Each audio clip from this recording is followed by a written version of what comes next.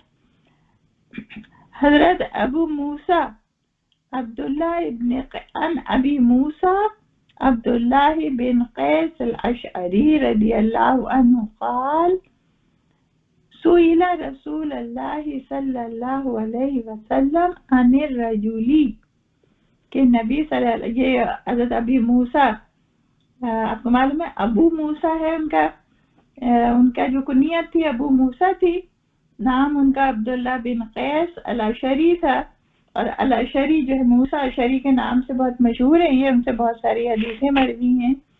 تو ان کی وجہ سے جو ہے یہ ابی ہو گیا، جر میں آ گیا. تو یہ ان سے ایک حدیث ہے کہ انہوں نے کہا کہ نبی صلی اللہ علیہ وسلم سے سئلا، پوچھا گیا نبی صلی اللہ علیہ وسلم سے، عن الرجل، آدمی کے بارے میں، یقاتل شجاعتن، جو لڑتا ہے شجاعت کے لیے، بہادری کے لیے، ویقاتل حمیتن، اور وہ کوئی لڑتا ہے حمیت غیرت کے لیے اپنی قوم کی، ویقاتل ریاءن، اور کوئی دکھاوے کے لیے لڑتا ہے. تو ایو ذالک فی سبیل اللہ، تو اس میں سے کون سی راہ جو ہے وہ سبیل اللہ کی راہ ہے. تو فقال رسول اللہ صلی اللہ علیہ وسلم من قاتل لتکون کلمۃ اللہ ہی العلیٰ فہو فی سبیل اللہ، کہا کہ جو اس لیے لڑا کہ اللہ کا کلمہ بلند ہو، تو بس وہی جو ہے سب اللہ کی راہ میں ہے. تو یہ صاف صاف بتا دیا کہ لڑائیاں بتایا اللہ کے رسول نے کہ کیوں لڑائیاں ہوتی ہیں نا. عام طور پہ جنگیں جو ہوتی ہیں وہ ان کے مختلف مقاصد ہوتے ہیں. کوئی تو اپنی سرحدیں بڑھانے کے لیے کرتا ہے نا جنگ، کوئی جنگ جو ہے کسی کے جو مادی وسائل ہیں ان پر قبضہ کرنے کے لیے کرتا ہے، کوئی جو ہے وہ اپنا اثر و رسوخ بڑھانے کے لیے ان سے جنگ کرتا ہے. تو جنگیں جو ہیں وہ مختلف مقاصد کے لیے ہوتی ہیں. تو کہا مسلمان کی جنگ جو ہے وہ فی سبیل اللہ جب کہلائی جائے گی جب اس کا مقصد جو ہے وہ اللہ کا کلمہ بلند کرنا ہو. اللہ کا کلمہ بلند کرنے کا کیا مطلب ہے کہ اللہ کے بتائے ہوئے قانون وہاں نافذ کرنے ہوں. سبحان اللہ. اور یہ بھی متفق علیہ حدیث ہے. متفق علیہ کا مطلب ہوتا ہے جس پہ امام بخاری اور امام مسلم متفق ہیں، ایگریڈ اپون. اور جو ہم نے بتایا تھا کہ جو راوی کا نام ہوتا ہے اس کو سند کہتے ہیں، اور پھر جس میں بات ہوتی ہے کہ رسول اللہ نے یہ فرمایا تو اس کو کہتے ہیں متن یا ٹیکسٹ. اچھا جی، حدیث نمبر 9 لیتے ہیں ہم.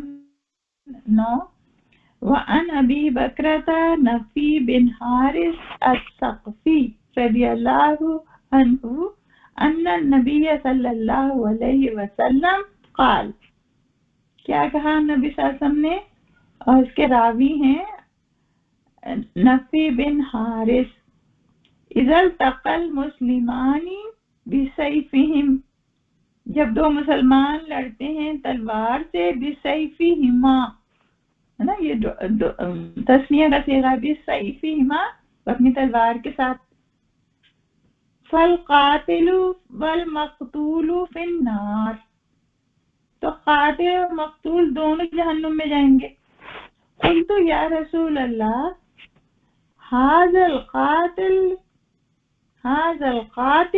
فما بال المقتول، کہ قاتل کی تو بات سمجھ میں آتی ہے کہ وہ جہنم میں جائے، مگر مقتول کا کیا حال ہوا. قال انہ کان حریصا علی قتل صاحبہ، اس لیے کہ وہ خود جو ہے وہ حریص تھا اپنے دوست کے قتل پر. متفق علیہ حدیث ہے. یعنی اس میں دیکھیں کہ دو لوگ لڑیں، اس میں دیکھیں کوئی شرعی مسئلہ نہیں ہے لڑنے کا، بس وہ کسی بات پہ لڑ پڑے، کوئی دنیاوی مسئلے پہ لڑ پڑے دو آدمی. اور چلو پہلے تو تلوار نکالتے تھے، آج آپ سمجھ لیں کہ گن نکال کے کھڑے ہو گئے، ایک دوسرے کے اوپر گن نکالی انہوں نے.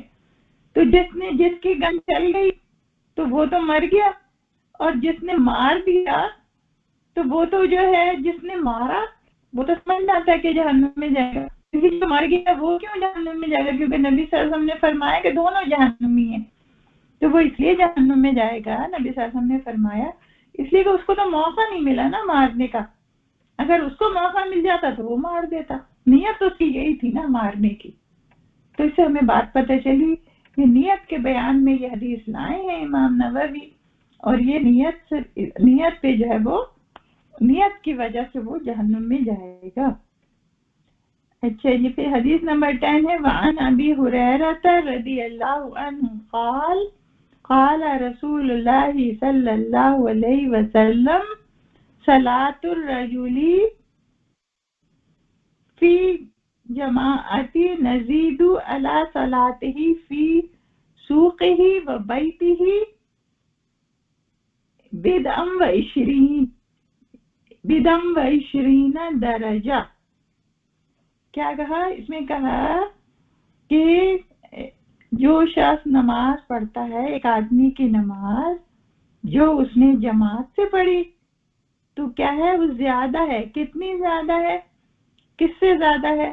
وہ جو اپنے گھر میں پڑھتا ہے وہ نماز جو بازار میں اس نے پڑھی، تو کیا ہے وہ 27 بدعشرین کا ہے۔ بدم جو ہے نا 3 سے 10 تک کے ہوتی ہے، تو ایک حدیث میں آتا ہے 25 درجے زیادہ ہے، ایک حدیث میں آتا ہے 27 درجے زیادہ ہے، تو 27 درجے زیادہ ثواب ملے گا کہ جو جماعت سے نماز پڑھتا ہے۔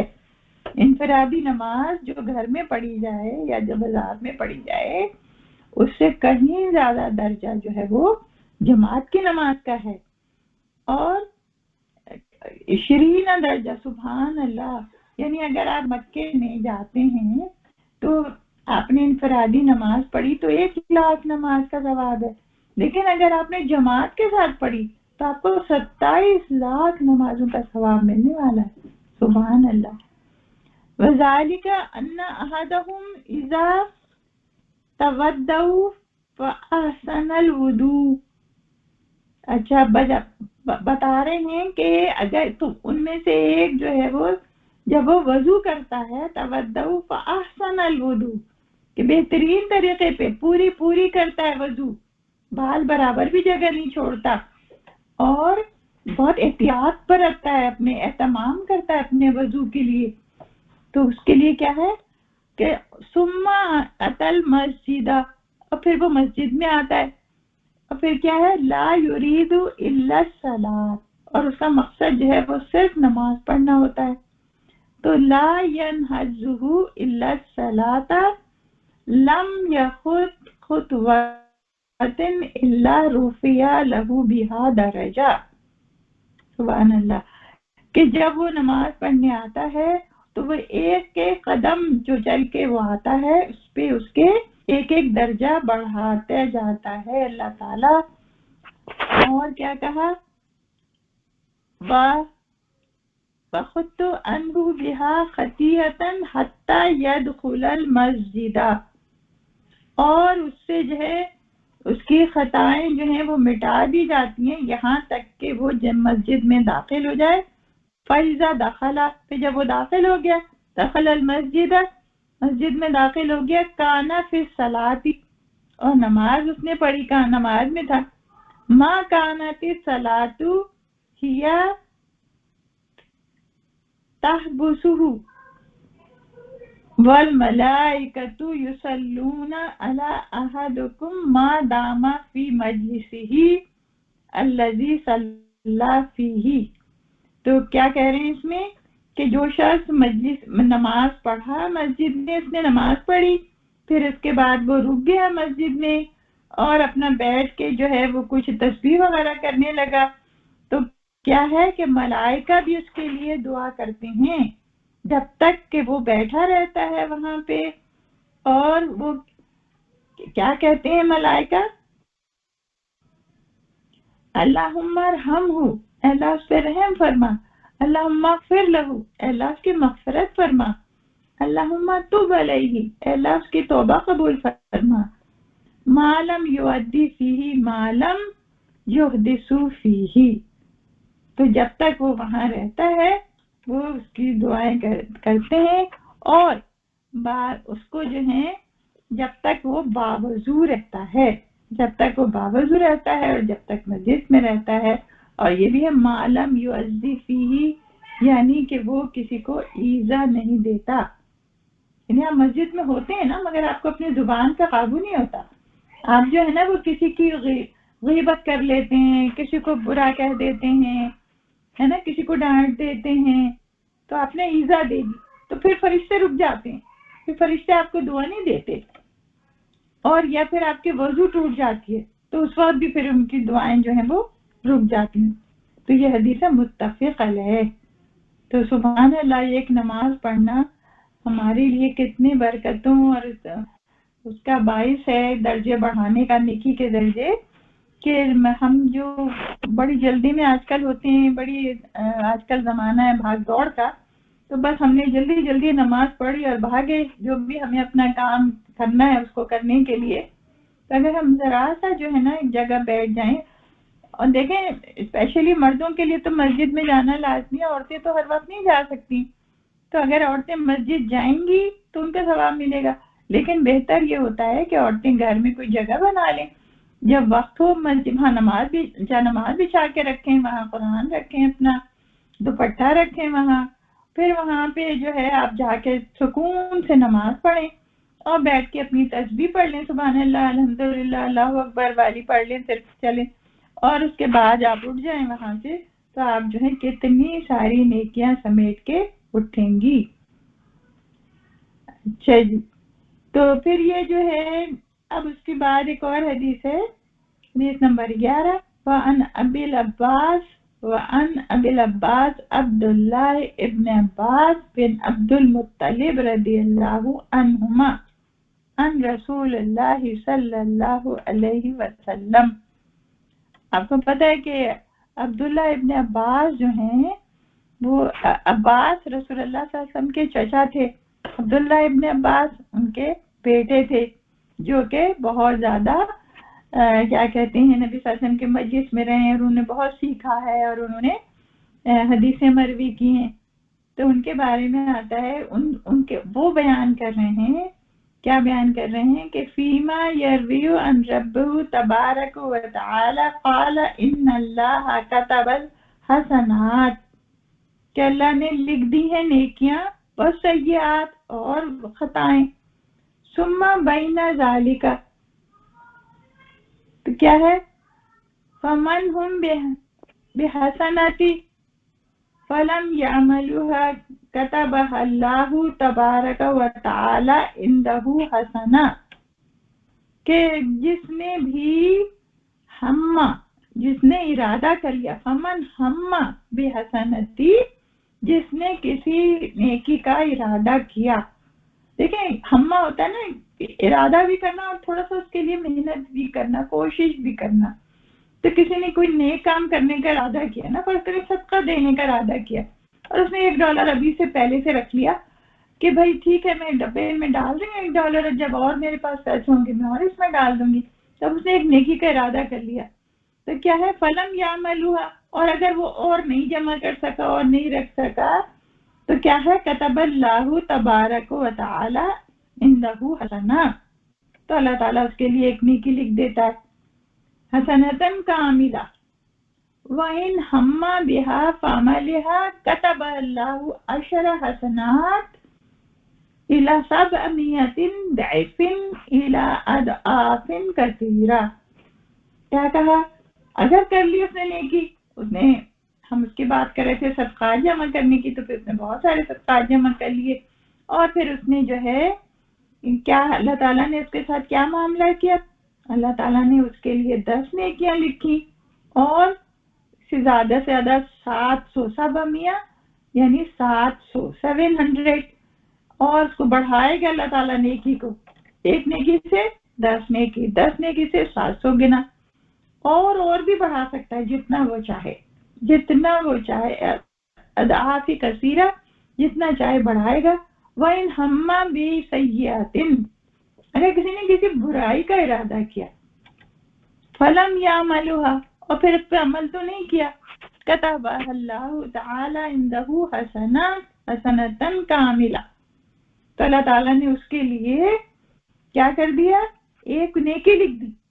لیکن کرا تو برائی کا ارادہ تھا مگر برائی نہیں لکھی بلکہ اس کے لیے نیکی لکھ دی. وَإِنْ هَمَّ بِهَا فَعَمَلِهَا كَتَبَهَا اللَّهُ سَيِّئَةً وَاحِدَةً، اور پھر کہا اگر اس نے ارادہ کیا تھا اور اس پہ عمل بھی کر لیا تو اس کے لیے ایک برائی لکھی گئی. آپ کہیں گے ہم برائیاں تو کرتے ہی نہیں ہیں، ہم تو بڑے نیک ہیں، ہم تو بڑے قرآن بھی پڑھتے ہیں، درس میں بھی آتے ہیں، نمازیں بھی پڑھ رہے ہیں، ہم تو بڑے نیک ہیں. بھائی ہم نیک ہیں لیکن ساتھ ساتھ ہم برائیاں بھی تو کرتے جاتے ہیں نا. ہم جھوٹ بھی بولتے ہیں، غیبت بھی کرتے ہیں، چغلے بھی کرتے ہیں، ہم کسی کو تکلیف بھی پہنچاتے ہیں اپنی زبان سے، ہم لوگوں کے ساتھ دھوکہ بھی کرتے ہیں، ہم لوگوں کو سے جو ہے نا جو بھی ہم اللہ معاف کرے بہت ساری برائیاں ہیں جو ہمارے اندر ہیں نا، تو جو ہم کرتے رہتے ہیں تو اس کے لیے ہمیں اللہ تعالیٰ نے کتنی اچھی تسلی دی ہے کہ دیکھو اچھی نیت کا ارادہ کر لو، تمہیں ثواب اسی وقت ہی مل جائے گا، اور اگر اس نیکی کو کر لو گے تو بہت زیادہ ثواب ملے گا. برائی کا ارادہ کرو گے تو ایک، اور نہیں کرے تو ایک نیکی، اور اگر کر لی تو پھر ایک خطا لکھی جائے گی، ایک گناہ. اچھا جی، پھر ایک اور حدیث ہے، وعن ابی عبداللہ الرحمن عبداللہ ابن عمر ابن الخطاب رضی اللہ عنہما قال سمعت رسول اللہ صلی اللہ علیہ وسلم. اب یہ حدیث جو ہے یہ عمر ابن خطاب سے روایت ہے. عبد الرحمن عبداللہ بن عمر، عبداللہ ابن عمر کی حدیث ہے یہ، حضرت عمر کے بیٹے ہیں عبداللہ ابن عمر، اور اس میں یہ لکھا ہے نا رضی اللہ عنہما کہ اللہ ان دونوں سے راضی ہو، کیونکہ دونوں جو ہے نا صحابی تھے نا، حضرت عمر بھی اور ان کے بیٹے بھی. تو وہ کیا کہتے ہیں، قال سمعت رسول اللہ صلی اللہ علیہ وسلم، کہ میں نے نبی صلی اللہ علیہ وسلم سے سنا. کیا سنا؟ یقول انطلق ثلاثۃ نفر ممن کان قبل. اچھا یہ تو بہت بڑی حدیث ہے. میرا خیال ہے ہم جو ہے نا وہ اپنی بات جو ہے نا یہیں تک رکھتے ہیں کہ اس میں جو ہے بہت ہی لمبی حدیث ہے یہ، اور انشاءاللہ ہم جو ہیں اس حدیث کو جو ہے انشاءاللہ پھر ہم بعد میں روایت کریں گے. آپ سے اجازت چاہتے ہیں. السلام علیکم.